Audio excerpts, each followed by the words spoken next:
Muy bien, buen día. Me gustaría compartir antes una buena noticia. Al menos me ha llegado así y yo la considero buena noticia. Y es que tenemos un nuevo embarazo en la iglesia. ¡Oh, sorpresa! ¡Oh, sorpresa! Bueno, muy bien. Bueno, queremos felicitar y agradecer al Señor porque nuestra hermana María está embarazada, María y Alberto. Así que muchas felicidades. Y deseamos que el Señor lo bendiga, que lo dirija todo y oramos desde ya por vosotros. Y nos encanta compartir buenas noticias, pero también a veces tenemos que compartir otras que no son tan buenas. Y aquí reconecto con el texto que tenemos en esta mañana. Porque cómo afrontar situaciones que aparentemente son injustas para nosotros.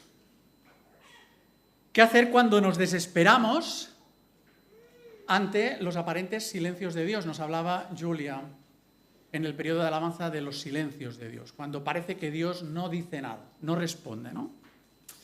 Son algunas preguntas que nos hacemos nosotros también y que se hacía el profeta Habacuc, que os invito a que lo tengáis ahí abierto o encendido en el móvil, en el capítulo 1. ¿Sabéis lo que significa Habacuc? En hebreo significa el que abraza. Y toma mucho sentido cuando empecemos a leer todo el texto y lo meditemos, porque vemos que fue un hombre que abrazó a Dios desde el minuto 1 a pesar de no entender muchas cosas y a pesar de no entender cómo Dios estaba actuando y le hacía sufrir. Y sin embargo no dejó de luchar abrazando a Dios. ¿Eres tú de los que sigues adelante a pesar de las dificultades, abrazado a Dios, abrazado a Jesús? En este sentido podemos afirmar que el libro de Habacuc y este capítulo 1 es como un espejo. Tú te miras y dices, oye, a mí también me pasan estas cosas. En mi vida hay momentos de luces, pero también hay momentos de sombras. Hay momentos de mucha ilusión, momentos, en los que estamos súper contentos, pero también hay otros momentos en los que estamos tristes, estamos decaídos, sufrimos, ¿no? Surgen las dificultades. Pues mirad, precisamente es en esa capacidad que el Señor nos da de luchar abrazados a Él que podremos seguir adelante. Este es el gran resumen. Si algo te tienes que quedar en esta mañana es con esto. ¿Sabéis en qué contexto tiene que vivir Habacuc? Pues mirad, alrededor del año 600 a.C., básicamente tuvo que profetizar en el reino del sur o reino de Judá, en un contexto sociopolítico en el que Babilonia se iba a convertir en la potencia mundial que les iba a dominar a ellos, Judá, una nación que se había apartado de Dios y que creía que por eso las cosas le iban bien.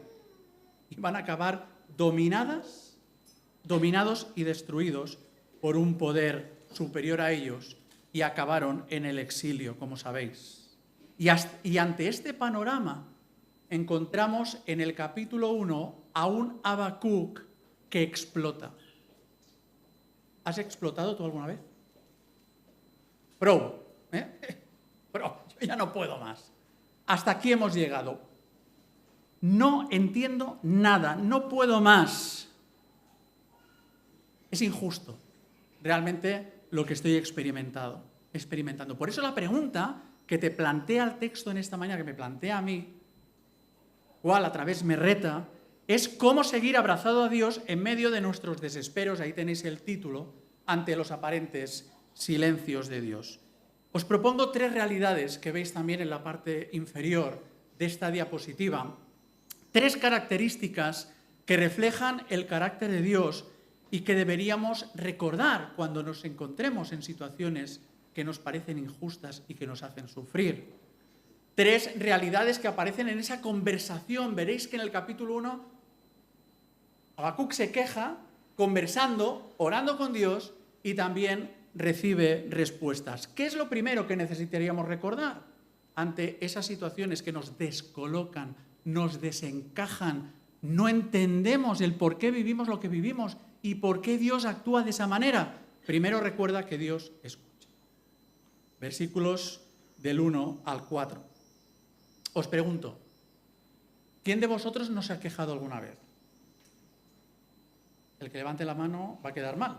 Va a quedar mal, porque evidentemente, si somos sinceros, todos en alguna ocasión, por no decir muchas, nos hemos quejado de situaciones que desde nuestro punto de vista son injustas. Además, por regla general, nuestras quejas, al menos las mías, exigen una respuesta y soluciones inmediatas. Por parte de los demás, si me quejo a alguien, y esto solucionado ya. Y por supuesto, cuando acudimos a Dios, exigimos una respuesta inmediata de parte de Dios o una solución a nuestro problema, ¿no? Claro, el problema surge cuando aparentemente Dios no responde con la velocidad o de la manera que nosotros esperamos. El problema surge cuando Dios guarda silencio. Y nos preguntamos, ¿dónde está Dios? ¿Por qué no hace nada? Fijaos en las dos preguntas iniciales que hace el profeta Habacuc en los versículos 2 y 3. ¿Hasta cuándo y por qué? ¿Hasta cuándo y por qué? Dos preguntas que en el contexto hebreo, en la oración hebrea, se esperaba una respuesta de parte de Dios. ¿Hasta cuándo? Responde. ¿Por qué Dios? Pero responde. Este es el sentido original del hebreo. Y es que el profeta no entiende cómo es posible que el pueblo de Dios viva en un estado de apostasía, que significa alejado de Dios, pero aún menos entiende que Dios no haga nada. ¿Cómo es posible realmente que dentro del pueblo de Dios en Judá haya gente de este calibre? ¿Y cómo es posible que tú, como a veces pensamos nosotros, no les des un toque? No hagas nada ante esa injusticia. Fijaos que el profeta observa de los versículos del 2 al 4 una realidad social que en primer lugar estaba marcada por la violencia. No hablamos todavía de las noticias de esta mañana, pero fijaos lo que leemos en los versículos 2 y 3. ¿Hasta cuándo, oh Señor, clamaré y no oirás? Y daré voces a ti a causa de la violencia y no salvarás. ¿Por qué me haces ver iniquidad, maldad y haces que vea molestia? No está pensando en los babilonios, todavía no han llegado. Está hablando del pueblo de Dios, está hablando de Judá. ¿Hasta cuándo tengo que ver destrucción y violencia que es real y que está delante de mí? Pero no lo ves, Señor. Los inocentes en Judá, hay un remanente fiel que son los que están siendo tratados más injustamente. ¿Y por qué no haces nada? Pero además la segunda realidad social que está experimentando Habacuc en medio de su pueblo, en medio de su sociedad, no solo es la violencia, sino también el conflicto interno, enfrentamiento civil. Fijaos en el versículo 3, la segunda parte.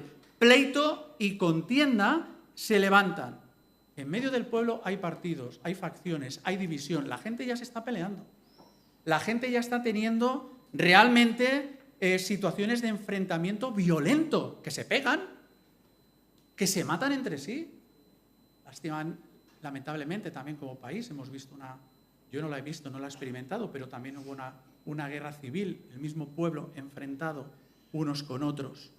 Tercera cosa que está observando Habacuc y que le deja perplejo porque aparentemente Dios no habla, no responde y no hace nada. Y es la corrupción. Bueno, de esto ya sabemos nosotros mucho también, ¿verdad? En nuestro país, la corrupción. Concretamente la corrupción en la justicia. Fíjate en el versículo 4. Por lo cual la ley es debilitada y el juicio no sale según la verdad. Señor, aquí se miente más que se respira. Y por eso el impío, versículo 4, acosa al justo. Y por eso sale torcida la justicia. Señor, no entiendo cómo un pueblo que debería ser ejemplo de unidad, de convivencia y de justicia son peores que sus vecinos. ¿Esto nos puede pasar también hoy a los cristianos? Ojalá nunca nos tengan que decir que somos peores que el vecino. Deberíamos dar testimonio realmente de lo que es la convivencia, la unidad, la justicia. Por tanto, de nuevo, viene a nosotros la pregunta de Habacuc. ¿Dónde está Dios? ¿Por qué no hace nada? Aparentemente no hace nada. Mirad, son preguntas que se formuló Jürgen Moltmann, y diréis, ¿quién es este hombre? Bueno, este hombre fue un soldado alemán que al finalizar la Segunda Guerra Mundial, en 1945, como muchos soldados alemanes, fueron apresados y llevados a campos de prisioneros de guerra aliados, porque ganaron los aliados, ¿no? Y en esos campos, a los prisioneros se les pasaban películas, imágenes de lo que habían sido las torturas, todo el horror, toda la crueldad inhumana de los campos de concentración nazi. Y Jürgen Moltmann se horrorizó de tal manera que entró en una crisis personal y espiritual. ¿Cómo hemos podido ser tan bestias? ¿Cómo ha habido tanta maldad? Y sobre todo, ¿dónde estabas tú, Dios? ¿Por qué no paraste esto? Esto lo cuenta él en sus memorias. En esos campos de prisioneros de guerra, entró en contacto con la Biblia y conoció a Cristo y se convirtió. Y más adelante acabó estudiando teología. De hecho, se le conoce como el teólogo de la esperanza. Y ante la pregunta ¿dónde está Dios?, que también le formulaban los compañeros de celda, él respondía: Dios está aquí. Dios está contigo, está sufriendo contigo. Porque no hay ni una sola lágrima que baje por tu mejilla que simultáneamente no baje por la mejilla de Dios. ¿Lo sabíais?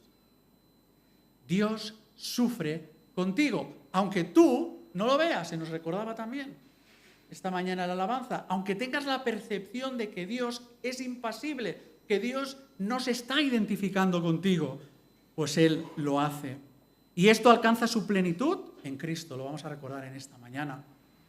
Quien se identifica plenamente con nuestro sufrimiento para darnos su presencia y sobre todo para darnos esperanza de vida eterna. ¿Tienes tú en esta mañana esa esperanza que solo Cristo nos puede dar en medio de nuestro sufrimiento? Por tanto, aunque Habacuc siente que Dios no escucha, siente que, la realidad no cambia, en esta mañana la Escritura nos recuerda que Dios está presente, que Dios está a tu lado, que sí que escucha, pero como también se nos ha recordado, actuará según su calendario y según sus propósitos. Y esto nos lleva, en segundo lugar, al segundo punto que veis ahí reflejado. Cuando nos desesperamos a veces ante los silencios de Dios, porque vemos que Dios, o nos parece que Dios no está actuando en medio de una situación que nos hace sufrir, debemos recordar que Dios gobierna, que Dios realmente está actuando. Y vemos en los versículos del 5 al 11 que Dios responde. Ahora bien, no responde como Habacuc esperaba. A veces también nos pasa esto a nosotros, lo decía Rodolfo también en la alabanza, ¿no? Tenemos unos objetivos y Dios lo reconduce o nos lleva por otros lados. Nosotros pensábamos que nuestra vida iría en esa dirección, era lo que soñábamos, y las cosas están yendo por otro lado. Dios responde, pero lejos de aliviar su angustia, la multiplica por 2. Hombre, para responder así, casi que mejor que no respondas, diría alguno, ¿no? Porque le dice que habrá un juicio sobre Judá. Va a haber un juicio sobre Judá. Ahora bien, el problema para Habacuc no era que Dios llevase a cabo un juicio, porque él entiende que el estado de Judá es de pecado, es de injusticia, es de maldad. Él entiende que el justo juicio de Dios tenga que caer sobre su pueblo. Lo que le descoloca es el método que Dios va a utilizar para llevar a cabo su juicio, porque aparentemente contradice el carácter de Dios. Fíjate en el versículo 5. Mirad entre las naciones y ved y asombraos, porque haré una obra en vuestros días que no la creeréis, aunque alguien te las explique. Bueno, no será para tanto. No nos pongamos trágicos, ¿no? Versículo 6. Yo levanto a los caldeos, que son los babilonios, nación cruel y violenta, que os va a conquistar, porque además en el versículo 7 dice que su justicia procede de ellos mismos. Es decir, los babilonios van a decidir lo que está bien y lo que está mal porque no reconocen a Dios. De hecho, tienen y se han fabricado sus propios dioses y de ahí su extrema crueldad, violencia que caracterizaba al imperio babilonio. Y esto genera en Habacuc un conflicto. En su mente, como en la nuestra a veces, batallan dos realidades aparentemente incompatibles. Por un lado, sabemos que Dios gobierna. Sabemos que Dios, efectivamente, es justo. Sabemos que Dios controla de acuerdo con su soberanía, que es absoluta. Y que, por lo tanto, Él tiene el control del curso de la historia. Pero, por otro lado, el otro conflicto, el otro pensamiento que viene a nuestra mente es cómo permites que un pueblo mucho más malvado destruya a tu pueblo Judá, más justos que los babilonios. Quedaros con esto. ¿Más justos qué? Y por si fuera poco, los babilonios, poseídos por una arrogancia que es insoportable, fijaos en el versículo 11, dice, ¿atribuirán su fuerza militar, su poder? ¿A quién? ¿Al Dios verdadero? ¿Al Dios? No, dice, al Dios que se fabrica, a sus propios dioses. Efectivamente, Señor, como has dicho en el versículo 5, no hay quien se lo pueda creer esto. Me pinchan y no me sacan sangre. Esto me deja absolutamente helado. Por tanto, si en la primera queja Habacuc tiene la sensación de que Dios está lejano, ahora en la respuesta de Dios tiene la sensación de que es muy injusto, tal y como está actuando. ¿No nos sucede a veces algo parecido a nosotros? Mira, Señor, no me gustan tus tiempos, has tardado demasiado en contestar. Señor, no me gustan tus métodos. Me parecen muy injustos, porque como yo pensaba que las cosas eran mejor de esa manera, porque al fin y al cabo siempre hay gente mucho peor que nosotros que se merecen que les vaya peor las cosas. Y aquí es donde entra el problema del ser humano, que nos comparamos, más justos que los babilonios. Este es nuestro problema, porque ¿con quién te comparas normalmente? Con quien te conviene. Y por eso hay mucha gente que se considera buena persona. Y dicen, yo soy muy buena persona. Y piensan que no necesitan el Evangelio. Porque se comparan con gente que es peor que supuestamente ellos. Claro, si yo me comparo con Hitler, evidentemente, bueno, soy una persona extraordinariamente buena.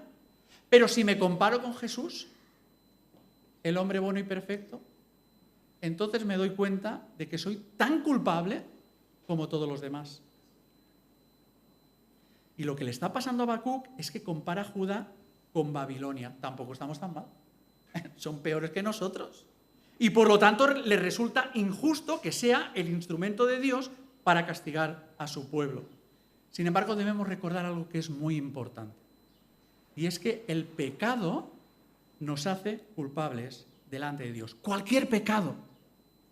Nosotros hacemos divisiones y consideramos que hay pecados de primera y pecados de segunda. Pecados veniales, pecados mortales.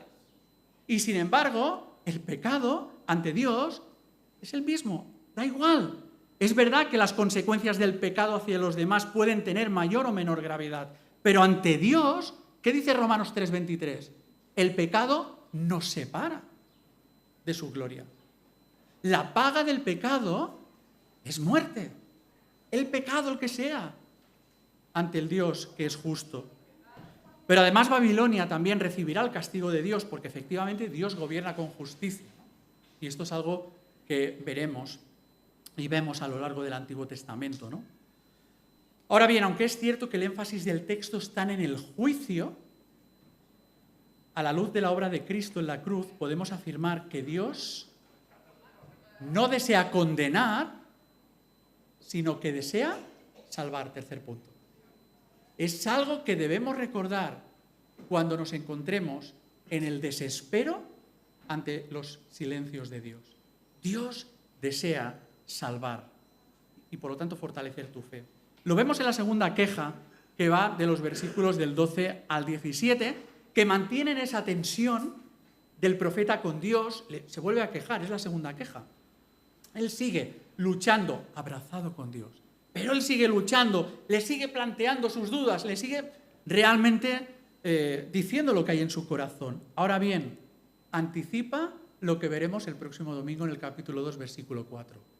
Que el justo, no el perfecto. ¿Quién es el justo? El que confía en Dios. El justo, por la fe, vivirá. Si en la primera queja Dios le parece lejano y en la respuesta le parece injusto, ahora que vuelve a quejarse, Dios le da la sensación de que tolera el mal. Versículo 13. Tú que eres muy puro, tú que eres santo, tú que eres muy puro de ojos para ver el mal, ¿por qué toleras a los traidores? Reina Valera, menospreciadores. ¿Por qué toleras a los criminales? ¿Toleras el mal? Dos cosas que son importantes llegados a este punto. Primero, Dios no reprocha nuestras quejas cuando acudimos directamente a Él.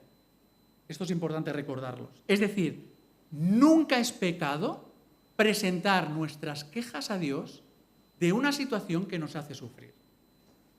Es más, lo peor que podemos hacer es guardarnos la queja para nosotros. Es como tapar una herida contaminada. Cuando un niño se cae y entonces hace un rasguño, por ejemplo en la rodilla, lo peor que podemos hacer, esa rodilla que está contaminada con tierra, con la suciedad, con todo lo que tiene, de manual, de primero de enfermería, lo primero que no debemos hacer es tapar la herida.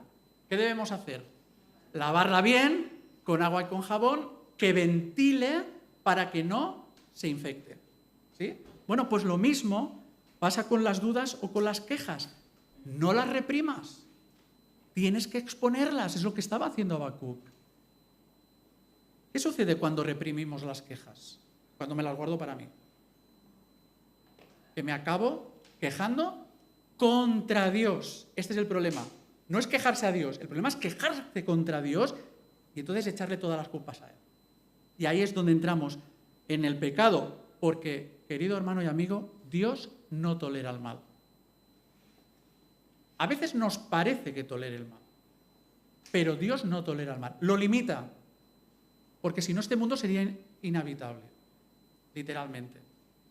Y por supuesto no tolera la maldad de los babilonios, que también será juzgada, y sabemos que 70 años después del exilio de Judá, acabarán siendo castigados también por otro imperio como fue el Medo-Persa. Por tanto, a pesar de no entender bien el método de Dios, Habacuc confía en la justicia de Dios y por eso vuelve a Él con fe. Y la fe le permite ver 4 realidades del carácter de Dios que solo voy a enumerar y que encontramos en el versículo 12. Fíjate. 4 rasgos del carácter de Dios que arrojan esperanza en medio de tanta injusticia, en medio de tanta incomprensión y sufrimiento. Lo primero que recuerda Habacuc en el versículo 12 es que Dios es eterno, todopoderoso. ¿No eres tú desde el principio? Claro. Segundo lugar, Dios es personal. Dice Habacuc, Dios mío. Dios no es un concepto, no es una fuerza, no es una energía. Es el Dios personal, el Dios cercano, el Dios íntimo, a quien yo puedo llamar mi Dios, porque lo puedo conocer personalmente en Cristo Jesús, y que se identifica con mi sufrimiento. Pero en tercer lugar, Habacuc ve que Dios es Salvador. Fíjate en el versículo 12, dice, no moriremos, porque el justo, por la fe, vivirá. Pero además, en cuarto lugar, dice que Dios es roca, tú eres nuestra roca. Es decir, tu promesa es firme, aunque yo no lo entienda, aunque ahora haya muchas cosas que me están descolocando. Tu promesa es firme. ¿Y qué nos promete Dios? Bueno, pues mira, nos promete que todos aquellos que por la fe confiemos en Jesús como Señor y Salvador de nuestras vidas, nada ni nadie nos podrá arrebatar de su mano. Esto es lo que dijo el Señor Jesús en Juan capítulo 10, versículo 30. Nada ni nadie nos podrá separar del amor que es en Cristo Jesús. Romanos capítulo 8, versículos 38 y 39. Por eso, en la oración que hemos cantado en el periodo de alabanza, en el capítulo 3, Habacuc puede afirmar, aunque la higuera no florezca, aunque en las vides no haya fruto, era la economía de entonces.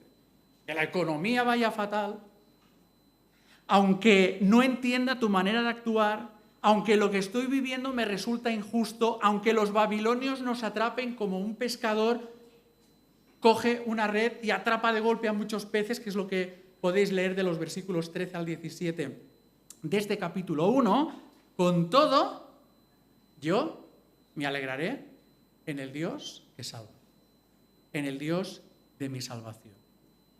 ¿Cuál es la conclusión a la que nos lleva esta mañana la palabra? ¿Hay esperanza para el desesperado? ¿Se puede explotar sin abandonar? La respuesta de Habacuc es que sí. Pero no porque lo entendamos todo, sino porque recordemos quién es Dios, el ancla de nuestra fe. Y precisamente en este capítulo 1 vemos a un Habacuc en medio de una tormenta, echando el ancla para no acabar desesperado y hundido. Esto es lo que deberíamos hacer todos cuando nos encontremos en una situación parecida. Porque recuerda que Dios escucha. ¿Le escuchas tú a Él?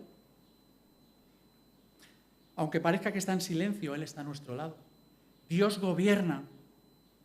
¿Le dejas gobernar tu vida?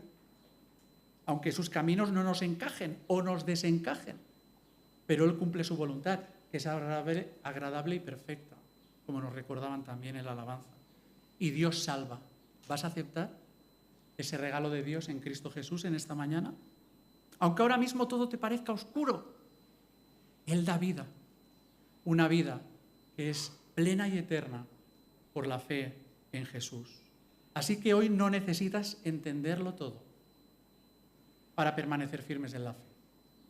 Necesitas aferrarte al Señor que te sostiene en medio de esos aparentes silencios que a veces nos descolocan. Pues que el Señor fortalezca nuestra fe, ¿verdad? En esta mañana para seguir abrazados a Él y nos enseñe a descansar en Cristo, donde el silencio fue roto en la cruz, como vamos a recordar también en esta mañana, y la esperanza fue sellada en la resurrección para siempre. Vamos a orar.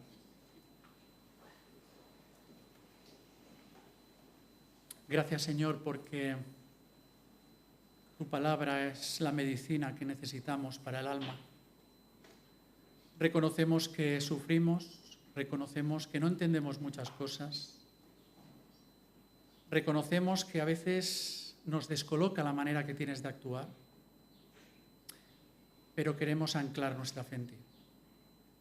El ancla segura en Cristo Jesús, quien no solo se identifica con nuestro sufrimiento, llora a nuestro lado, como lo hizo con su amigo Lázaro, sino que también nos permite descansar porque estamos en las mejores manos. Queremos escucharte en esta mañana, queremos que gobiernes nuestra vida y queremos que tú salves y que sigas salvando a aquellos que están entre nosotros y que todavía no han tomado esa decisión. Señor, toca su corazón. La mejor decisión, la más trascendental, la más importante, porque tú solo tienes palabras de vida eterna. Gracias por el sacrificio de tu Hijo Jesucristo en la cruz en nuestro lugar. Gracias porque por Él y a través de Él nos declaras justos, no porque lo merezcamos, sino por gracia y por la fe. Gracias por tu amor, por tu misericordia y por tu fidelidad.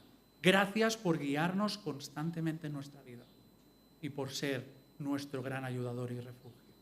Ayúdanos, Señor, a explotar, pero sin abandonar. A abrazar sin soltarnos de tu mano. En el nombre de Jesús. Amén.